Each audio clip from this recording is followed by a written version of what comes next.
सध्या बाजारात मिळणाऱ्या सर्व स्मार्टफोनमध्ये कॉल रेकॉर्डिंग फीचर मिळते.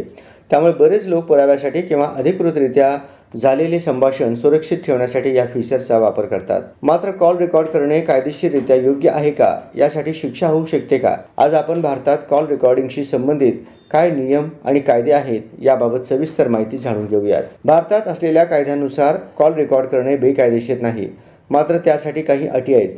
तुम्ही जर समोरच्या व्यक्तीच्या संमतीने कॉल रेकॉर्ड करत असाल तर कॉल रेकॉर्ड करणे कायदेशीर आहे. मात्र तुम्ही समोरच्याला माहिती न देता एखाद्याचा कॉल रेकॉर्ड केला तर ते बेकायदेशीर आहे.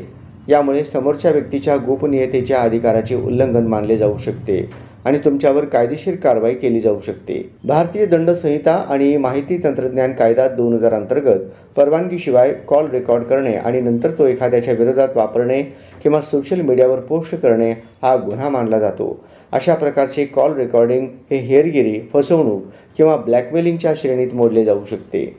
तुम्ही जर समोरच्या व्यक्तीच्या परवानगीशिवाय एखाद्याचा कॉल रेकॉर्ड केला आणि त्याचा गैरवापर केला तर तुमच्या विरुद्ध पुढील कलमाखाली कारवाई केली जाऊ शकते. तुम्हाला IPC कलम 354D गोपनीयतेचे उल्लंघन केल्याबद्दल IT कायदा कलम 66E, बदनामीसाठी IPC कलम 499 आणि 500 या अंतर्गत 3 वर्षांपर्यंत तुरुंगवास किंवा दंड होऊ शकतो. जेव्हा दोन्ही व्यक्ती कॉल रेकॉर्डिंग करण्यास सहमत असतात तेव्हा कॉल रेकॉर्डिंग करणे योग्य आहे. ऑफिस किंवा कस्टमर केअर कॉलमध्ये कॉल रेकॉर्डिंगबाबत माहिती दिली जाते. हा कॉल गुणवत्ता आणि प्रशिक्षणाच्या उद्देशाने रेकॉर्ड केला जात आहे अशी माहिती दिली जाते.